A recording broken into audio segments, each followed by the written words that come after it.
ஒரு குதிரை. ஆயனரும் சிவகாமியும் பல்லக்கில் இருந்து இறங்கி நடந்து வந்தாங்க. சக்கரவர்த்தி அவங்க கிட்ட, ஆயனரே வாங்க, சிவகாமியும் கூட்டிகிட்டு வந்தீங்களா? ரொம்ப நல்லது. பிரயாணம் நல்லா இருந்துச்சான்னு கேட்டார். உங்களோட ஆட்சியில் பிரயாணம் எப்படி நல்லா இல்லாமல் இருக்கும் அரசேன்னு சொல்லிட்டே மகேந்திரவர்மருக்கு வணக்கம் சொன்னார். அவருக்கு பின்னாடி வந்த சிவகாமியும் சக்கரவர்த்திக்கு வணக்கம் சொன்னான். அவளோட மனசில் சக்கரவர்த்தி மேலே மரியாதை ரொம்ப இருந்துச்சு. ஆனாலும் என்னென்னு சொல்ல தெரியாத பயமும் இருந்துச்சு. ஆயனரே, இன்னைக்கு உங்கள் பிரயாணம் நல்லா இருந்துச்சுன்னு சொன்னீங்கல்ல, இனிமேலும் அப்படித்தான் இருக்கும்னு சொல்ல முடியாது. அதனால் யுத்தம் முடிகிற வரைக்கும் நீங்கள் இங்கேயே தங்குறது நல்லதுன்னு சொன்னார் சக்கரவர்த்தி. ஆயனருக்கு தூக்குவாரி போட்டுருச்சு. சிலையெல்லாம் பாதியிலே விட்டுட்டு வந்திருக்கோமேன்னு அவருக்கு தோணுச்சு. அதனால் அரசர்கிட்ட அவர் ஏதோ சொல்ல வாயை திறக்கும்போது, சக்கரவர்த்தி எதுவும் சொல்ல வேணாம், நீயும் உன் மகளும் நாளைக்கே இங்கே வந்துடணும், இது என்னோட ஆணைன்னு சொன்னார். உங்களோட கட்டளைக்கு மறுபேச்சு இருக்கா? அப்படியே செய்கிறேன் சக்கரவர்த்தின்னு ஆயனர் சொன்னார். ஆயனரே, இந்த கோயில் எவ்வளோ சீக்கிரம் முடிக்க முடியுமோ அவ்வளோ சீக்கிரம் முடிக்கணும். இந்த கோயில் வேலை முடிகிற வரைக்கும் நீங்கள் வேறு எந்த வேலையும் பார்க்க வேண்டியதில்லை. இதுக்காக நீங்கள் எவ்வளோ காசு கேட்டாலும் கொடுக்க சொல்லி தனாதிகாரிகிட்ட சொல்லியிருக்கேன். இன்னும் உங்களுக்கு ஆள் தேவைப்பட்டாலும் அதையும் ஏற்பாடு பண்ணித்தர சொல்லியிருக்கேன். இதில் ஏதாச்சும் தாமதம் ஆச்சுன்னா நீங்கள் குமார சக்கரவர்த்திக்கு தெரியப்படுத்தலாம். இன்னும் கொஞ்ச நாளைக்கு உங்களுக்கு தேவையானதெல்லாம் மாமல்லர்கிட்ட தான் சொல்லணும். 2 நாளில் நான் போர்க்களத்துக்கு கிளம்புறேன். நான் திரும்பி வர வரைக்கும் பல்லவ சாம்ராஜ்யத்தை பார்த்துக்கிற எல்லா பொறுப்புகளையும் மந்திரிகள் மாமல்லருக்கு கொடுத்துருக்காங்க. நாளைக்கு இருந்து மாமல்லர் தான் சக்கரவர்த்தின்னு சொன்னார். இதை கேட்டதும் சிவகாமி ரொம்ப குதூகலம் ஆயிட்டான். அதுலேயும் மாமல்லர் இப்போ போர்க்களத்துக்கு போகலன்றது ரொம்ப குஷி. அதோட சக்கரவர்த்தியும் போயிடுறாரு, மாமல்லருக்கு எல்லா அதிகாரத்தையும் கொடுத்துட்டு போகிறாரு. அதனால் நம்ம சந்திக்கிறதுக்கு தடை எதுவுமே இருக்காது.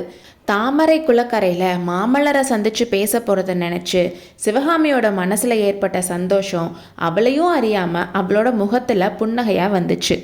அதே சந்தோஷத்தோட ஓரக்கண்ணால் மாமல்லரை பார்த்தான். ஆனால் மாமல்லரோ செம்ம கோவத்துலேயும் கடுப்புலையும் இருந்தார்.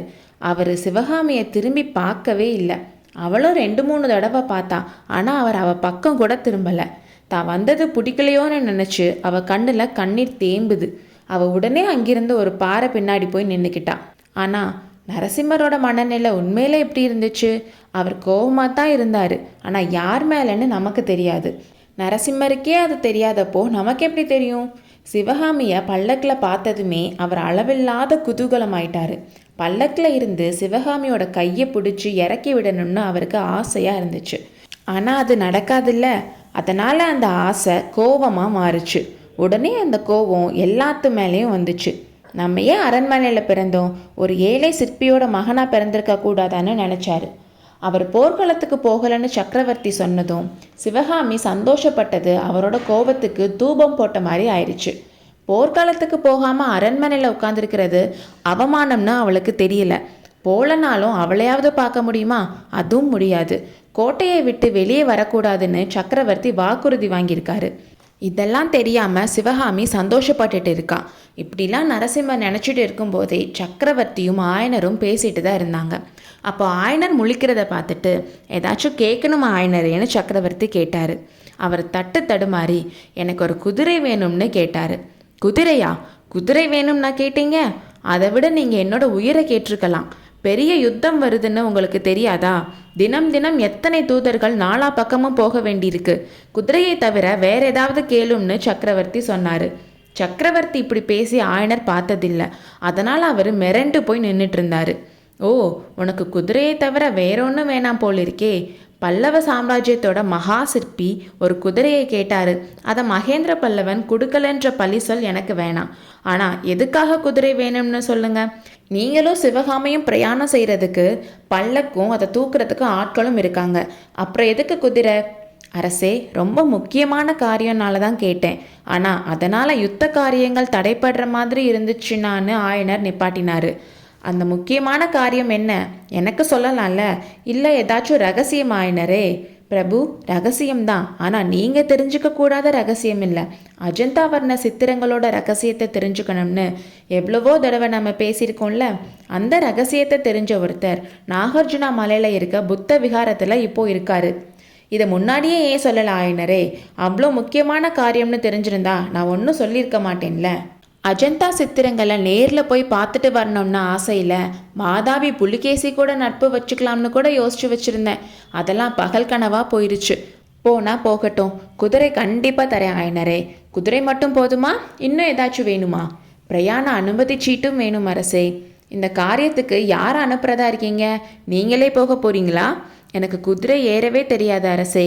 என்னோட சீடன் ஒருவனை அனுப்புறதா இருக்கேன். பகைவரோட படைகள் வர வழியில் அவன் போக வேண்டி வருமே. கையில் நல்ல ஆயுதம் எடுத்துட்டு போகணும். இந்த வேலை அவன்கிட்ட கொடுத்து அனுப்புங்கன்னு சொல்லி நரசிம்மர் கையில் வச்சிருந்த வேலை வாங்கி ஆயனர்கிட்ட நீட்டினாரு. ஆயனர் அதை வாங்குறதுக்கு கொஞ்சம் தயங்கினாரு. ஏன் தயக்கம்? இந்த வேல் நீங்கள் அனுப்ப போகிறவனோடது தான். மதையானக்கிட்ட இருந்து உங்களையும் சிவகாமியையும் காப்பாற்றின ஆயுதம்தான். வாங்கிக்க மாட்டேன்னு பரஞ்சோதி சொல்ல மாட்டான்னு சக்கரவர்த்தி சொன்னார். இதை கேட்டு ஆயனர், நரசிம்மர், சிவகாமி 3 பேரும் ஆச்சரியமாக பார்த்தாங்க. உங்களுக்கு எப்படி தெரியும்னு ஆயனர் தட்டு தடுமாறி கேட்டார். புத்த பகவான் கனவுல வந்து சொன்னார். அன்னைக்கு உங்கள் வீட்டில் அவரோட சிலைக்கு பின்னாடி ஒளிஞ்சிருந்தவங்க பற்றியும் எனக்கு சொன்னார். ஆயனரே, பல்லவ சக்கரவர்த்தியோட கண்ணுக்கும் காதுக்கும் எட்டாம பல்லவ சாம்ராஜ்யத்தில் எதுவுமே நடக்காதுன்னு உங்களுக்கு தெரியாதா? அரசே, நான் ஏதாச்சும் தப்பு பண்ணியிருந்தா மன்னிச்சிடுங்க. சித்திரம் மேலே இருந்த ஆசையில் தான் இந்த காரியத்தில் இறங்கினேன்.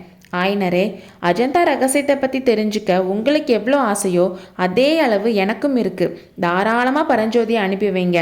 ஆனால் இதெல்லாம் எனக்கு தெரிஞ்சதா புத்த பிக்ஷு கிட்ட சொல்ல வேணாம். ஏனோ தெரியல, பௌத்தர்களுக்கு என் மேலே இல்லாத சந்தேகம் எல்லாம் வரும். புத்த பகவான் கிட்ட நான் வச்சிருக்க பக்தி அவங்களுக்கு தெரியலை. இந்த 5 கோவிலில் ஒரு கோவிலில் புத்த பகவானோட சிலையை வைக்கணும். அதை பற்றி மாமல்லர்கிட்ட பேசிட்டு இருந்தப்போ தான் நீங்கள் வந்தீங்கன்னு சொல்லிட்டு இருந்தாரு சக்கரவர்த்தி. இந்த பேச்செல்லாம் ஒரு பக்கம் நடந்துட்டு இருக்க, பாறைக்கு பின்னாடி நின்று கேட்டுட்டு இருந்த சிவகாமியோட மனசில் நிறைய விஷயங்கள் தோணுச்சு. இந்த சக்கரவர்த்தி எவ்வளோ சாமர்த்தியமாக இருக்காரு. புத்த பிக்ஷுவை பற்றி மாமல்லர்கிட்ட நம்ம சொல்லலாம்னு இருந்தோம். ஆனால் இவருக்கு ஏற்கனவே எல்லாம் தெரிஞ்சிருக்கே. இவர்கிட்ட எதையும் மறைக்க முடியாது போலையே. ஒருவேளை நம்மளோட ரகசியத்தையும் இவர் தெரிஞ்சுக்கிட்டாரோ? அதனால தான் குமார சக்கரவர்த்தி நம்ம பக்கம் கூட திரும்பாமல் இருக்காரோன்னு சிவகாமி நினச்சிட்டு இருந்தான். சீக்கிரமே குமார சக்கரவர்த்தியை தனியாக பார்த்து அவர் ஏன் கோபமாக இருக்காருன்னு தெரிஞ்சுக்கணும்னு முடிவு பண்ணான். அப்போது அங்கே ஒரு கறிக்கட்டி மாதிரி ஒன்று தரையில் இருந்துச்சு. அதை பார்த்ததும் அவளுக்கு ஒன்று தோணுச்சு. அதை எடுத்து பாறையில் ஏதோ வரைஞ்சா. ஒரு குளத்தை வரைஞ்சு அதில் 2 தாமரை பூவும் 2 தாமரை மொட்டுக்களையும் வரைஞ்சு அந்த குளத்தோட கரையில் மான்குட்டி ஒன்று நிற்கிற மாதிரியும் வரைஞ்சா. வரைஞ்சிட்டு இருக்கும்போதே குமார சக்கரவர்த்தி தன்னை தான் பார்த்துட்டு இருக்காருன்னு ஓரக்கண்ணால் பார்த்து தெரிஞ்சுக்கிட்டான். அவள் வரைஞ்சதை மற்றவங்க பார்த்தா என்னமோ கிறுக்கி இருக்குன்னு தான் நினைப்பாங்க. ஆனால் நரசிம்மருக்கு அது புரியும். குமார சக்கரவர்த்தி தான் மேலே பாசம் இருக்கிறது உண்மைனா கண்டிப்பாக இதை பார்த்து தாமரை குளத்துக்கு வருவார். அன்னைக்கு சாயங்காலம் சக்கரவர்த்தியும் குமார சக்கரவர்த்தியும் காஞ்சிக்கு கிளம்புனாங்க. போகிறப்போ மாமல்லர் மட்டும் சிவகாமி வரைஞ்ச பாறைக்கிட்ட நின்னாரு. அங்கே வரைஞ்சிருந்ததை பார்த்ததும் அவரோட முகமும் அந்த தாமரை மாதிரியே மலர்ந்துச்சு. கீழே இருந்த கறிக்கட்டையை எடுத்து மானுக்கும் தாமரைக்கும் நடுவில் ஒரு வேல் வரைஞ்சாரு நரசிம்மர். அடுத்த அத்தியாயத்தில் சந்திப்போம்.